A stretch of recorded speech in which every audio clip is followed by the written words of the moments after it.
There's no point in getting your views across if no one is going to be listening to them anyway. Do you like to talk about yourself? You're normal. If you were to ask the average person whether they enjoy talking about themselves and listening to the sound of their own voice, they would probably say me? No, of course not. But let's get real, most of us love talking about ourselves.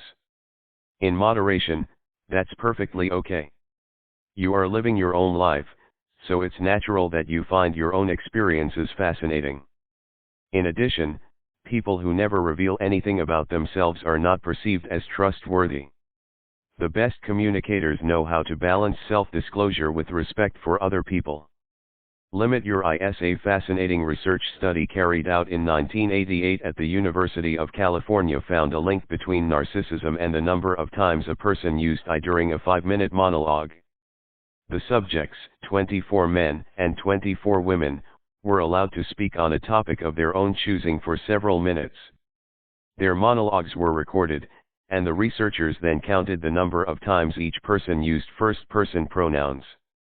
The participants who achieved higher scores on measures of narcissism tended to use I more often. 15. So, does this mean that I talk is a reliable indicator of narcissism? Not quite.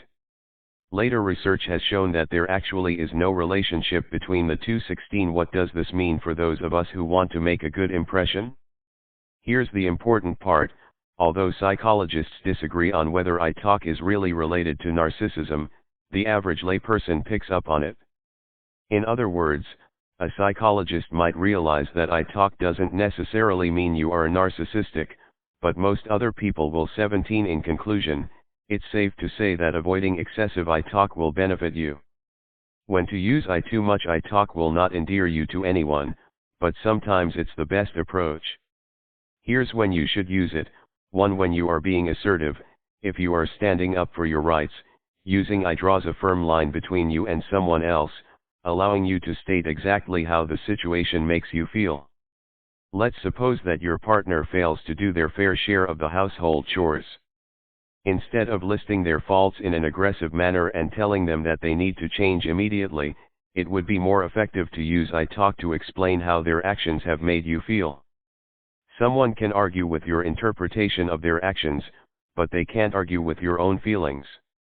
I statements are less inflammatory than accusations beginning with you. To continue with the above example, it would be better to say, I feel undervalued when I come home to find that you have not cleaned the kitchen after you promised to do so, then you don't do anything, and the house is a complete mess. 2. When you want to introduce a potentially controversial opinion, if you are talking about a sensitive topic, such as religion or politics, it's a good idea to communicate to everyone listening that you can tolerate other people's opinions. Your views are your own and do not represent those of everyone else. To avoid appearing rude, do not present your opinion as fact, preface it with an I. Countless arguments could be prevented if only people took a second to acknowledge that not everyone feels the way they do, and that differences are okay. 3. When you want to claim credit for an idea, in most cases, it's to your advantage to work with others when coming up with a plan or new idea. You will be more popular if you are willing to work as part of a team. However, sometimes it's better to establish that you alone deserve the credit. For example, if you are aiming for a promotion at work and your manager values self-sufficiency, use I when talking about your ideas. Cut down on I talk, and use we talk instead. The word we instantly conjures up a feeling of solidarity. We talk emphasizes similarities and common experiences, which generates a sense of intimacy. You can do this in such a subtle way that no one will notice.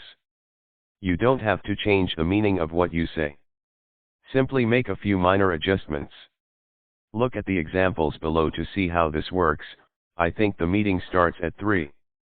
We have to be at the meeting room by 3, right?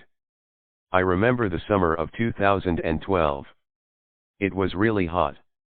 We had a really hot summer in 2012. I think that house will be too expensive. We need to find out whether that house will be too expensive.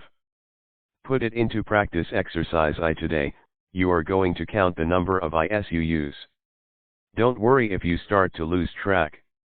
It's not necessary to cut I out completely. Just challenge yourself to remain aware of what you are saying. Exercise 2. Sit in on a conversation and monitor the number of times each party starts a sentence with I. Keep 2 running tallies for a few minutes, one for each individual. Are the numbers roughly even? Do they both seem happy with the way the conversation flows? This exercise works particularly well if you can observe 2 strangers, because you won't have any preconceptions about their personalities or the events they are discussing. Whenever I've tried it, I usually notice that if one person uses a lot of I talk, their conversation partner will start to sound bored.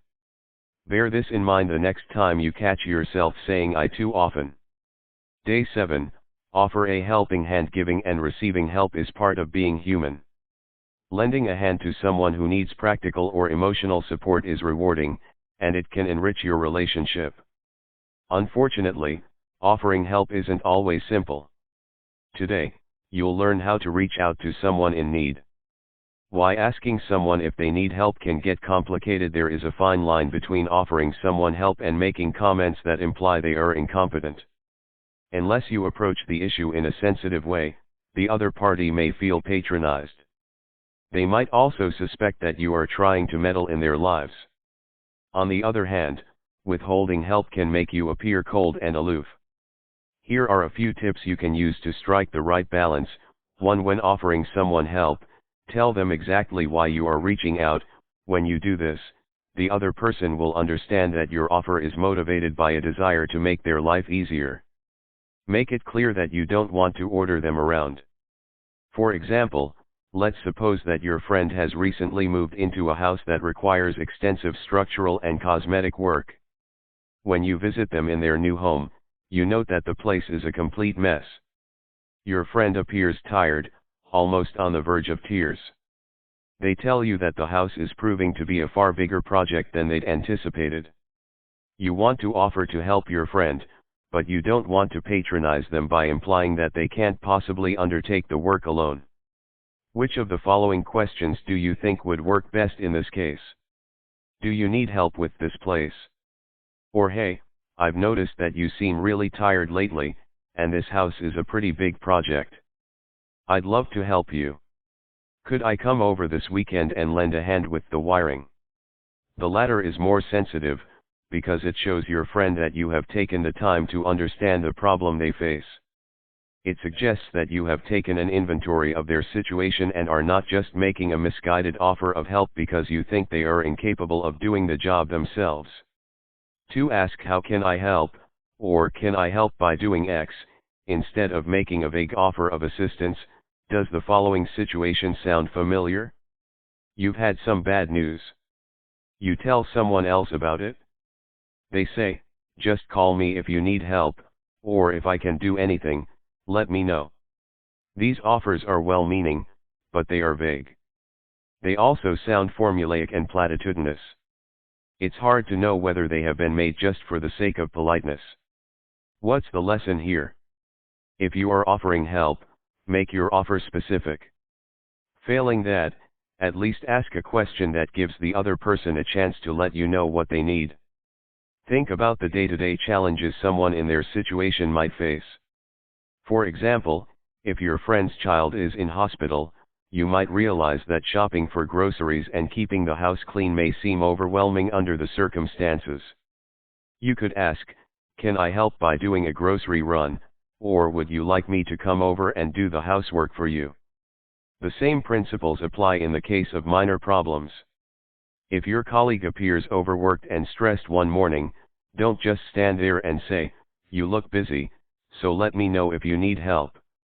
It would be better to say, for example, can I help by doing that filing for you, or would you like me to take the notes for this afternoon's meeting?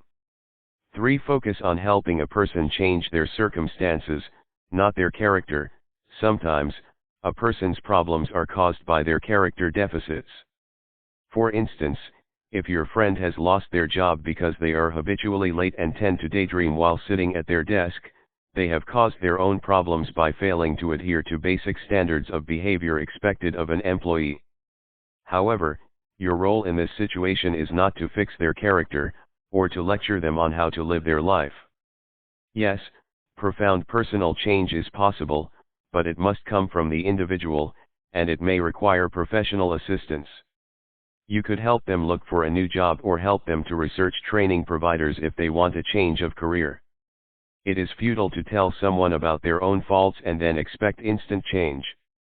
They probably already know what they need to work on and will not appreciate your amateur psychoanalysis.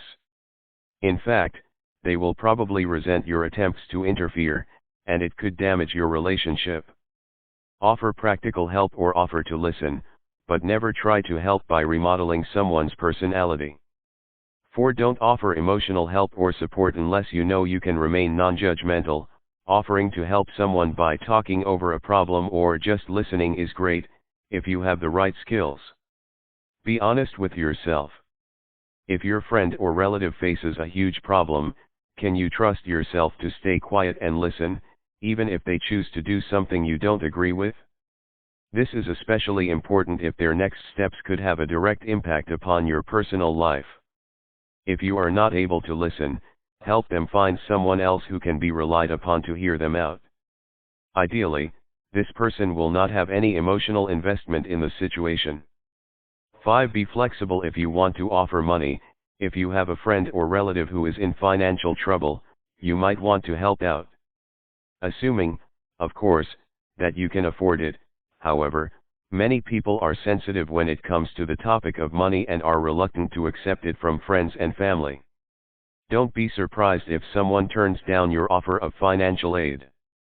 If someone is too proud to accept a gift of money, or if it goes against their principles, you could either offer a loan instead, at no interest, or provide them with opportunities and services that will help them get back on their feet.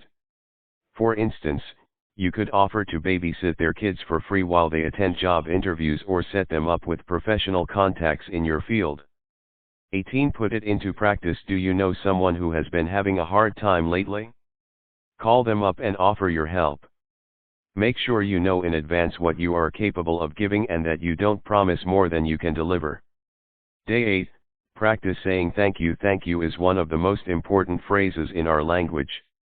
Human relationships are built on shared interests and good communication, but also on mutual acts of service. For example, close friendships are based on an agreement, usually left unspoken, that each friend will listen to the other in times of need. Today, you are going to think about how often you give thanks to those who offer help. Even self-made men and women need a helping hand or two on their way to success. No one likes whiny, ungrateful individuals who refuse to acknowledge their good fortune. There are few things more annoying than someone who has so many reasons to be thankful but complains all the time. Even more unpopular are those who receive help from others but rarely bother to acknowledge it.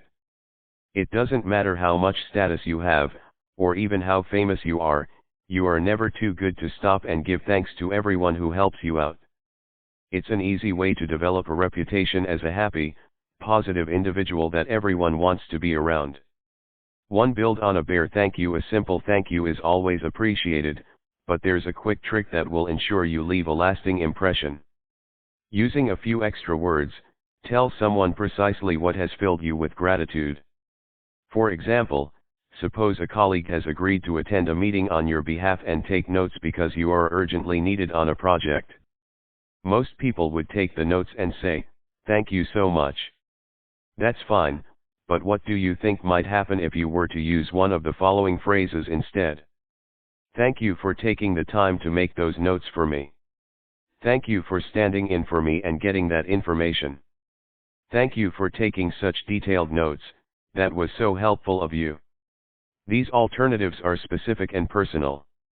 This tactic will make the other person feel more appreciated for what they have done, which will enrich your relationship. It also prevents you from taking others for granted. For example, if your partner fixes dinner most evenings, you may find that over time you stop showing a noticeable degree of appreciation. Making an effort to show how much you value them will nurture your relationship. 2. Offer to repay their kindness. If someone has gone out of their way to help you, offering them assistance in return will demonstrate your appreciation. Most people won't take you up on it, but they'll still be pleased that you asked. Ask, how can I return the favor, or is there anything I can do in return? You could also tell them that if there's anything they need in the future, they can call on you to help. Remember, relationships are built on give and take. In a healthy friendship, both parties are willing to give and receive support. 3. Never reject a compliment. I think most of us are occasionally guilty of brushing off a compliment or piece of praise. Even a well-timed compliment can be enough to make some of us blush with modesty, but arguing with someone trying to compliment you is rude. The only appropriate response is a sincere thank you, I'm so glad you think so, or similar.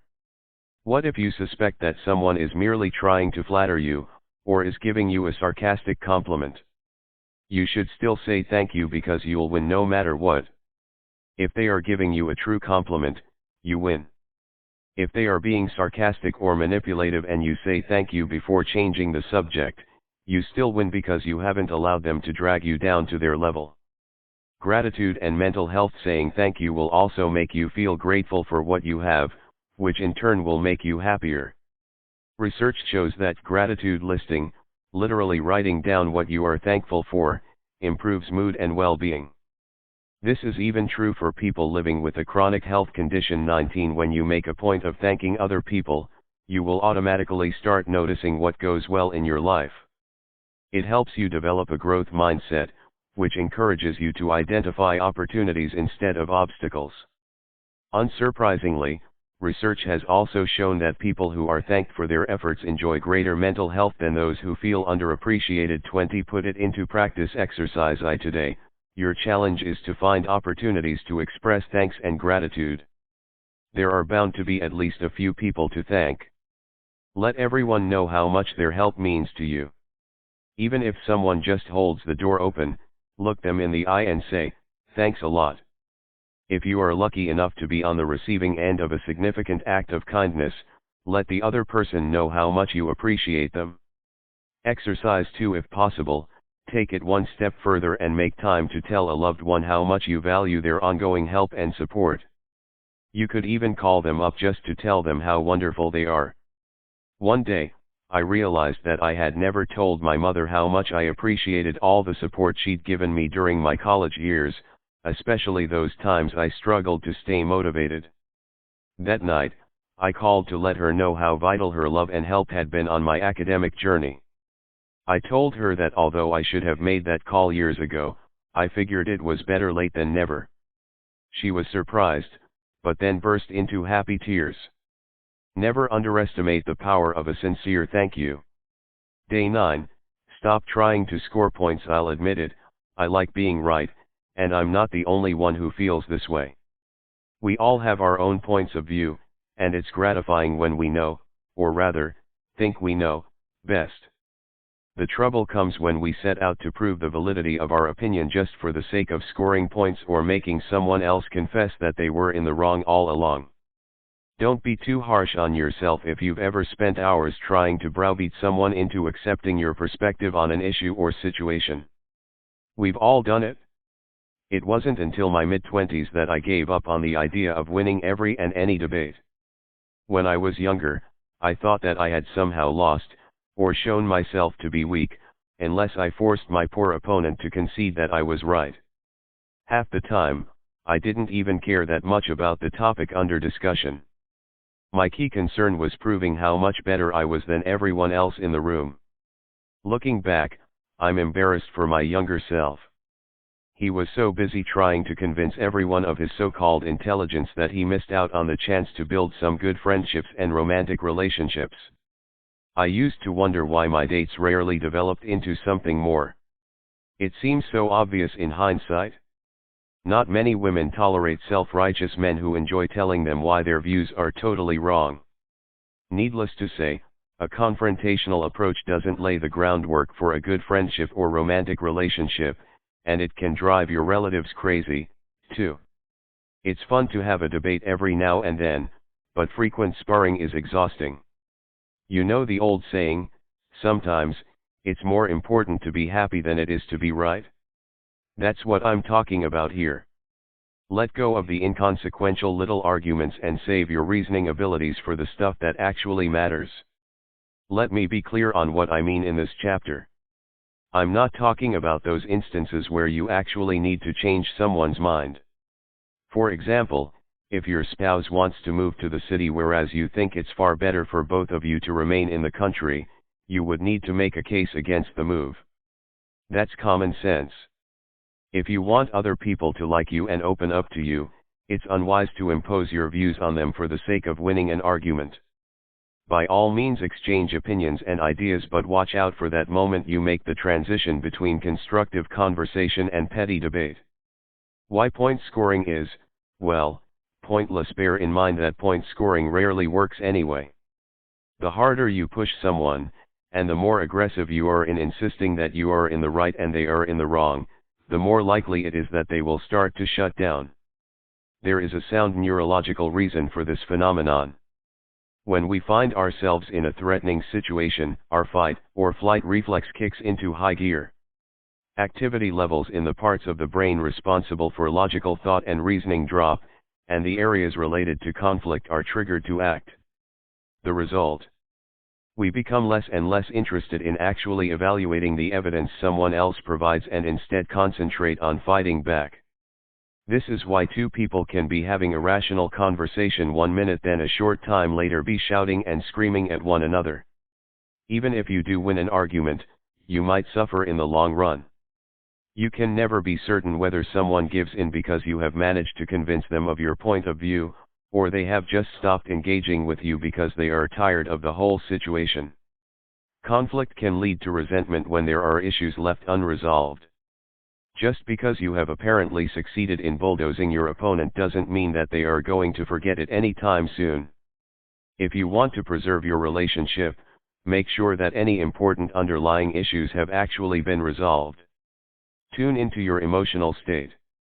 If you feel tense, angry, or want to punch a wall, it's a safe bet that whatever comes out of your mouth isn't going to be helpful or constructive. Another key sign that you are more interested in scoring points than having a fruitful discussion is a sudden realization that you can't even remember what started the fight in the first place, and you don't even care. If you still aren't convinced, think how much more relaxed you'll feel if you drop the idea that you always have to have the last word. Wouldn't it be nice to know that if someone holds a view that doesn't align with your own, you are under no obligation to start dissecting everything they say? If you crave the excitement of a fiery argument, then why not join a philosophy discussion group or debating society? Choose a more constructive outlet for your dramatic nature. Don't let it ruin your relationships. Put it into practice today. You are going to let other people be wrong. If you have to spend time with someone who holds views different to your own, this will be a challenge, but that's the whole point.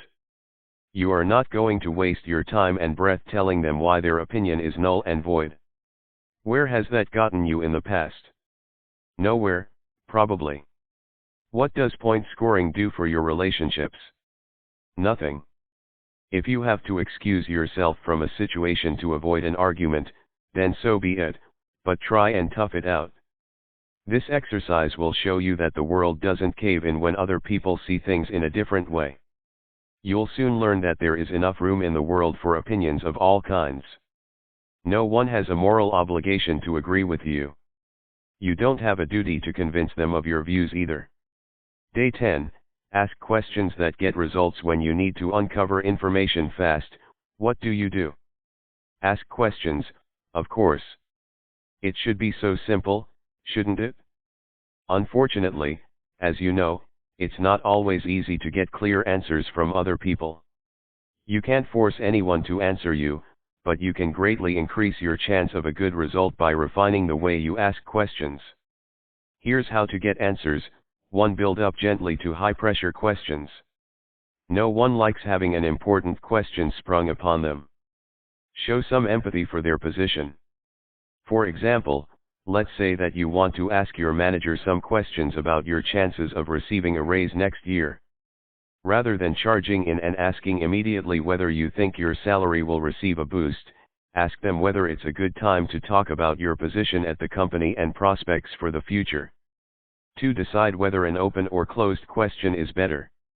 We're often told that asking open questions, those beginning with why and how, is a better approach than asking closed questions that can be answered with a yes or no. It's true that the former will yield more in-depth responses, but this isn't always a good thing.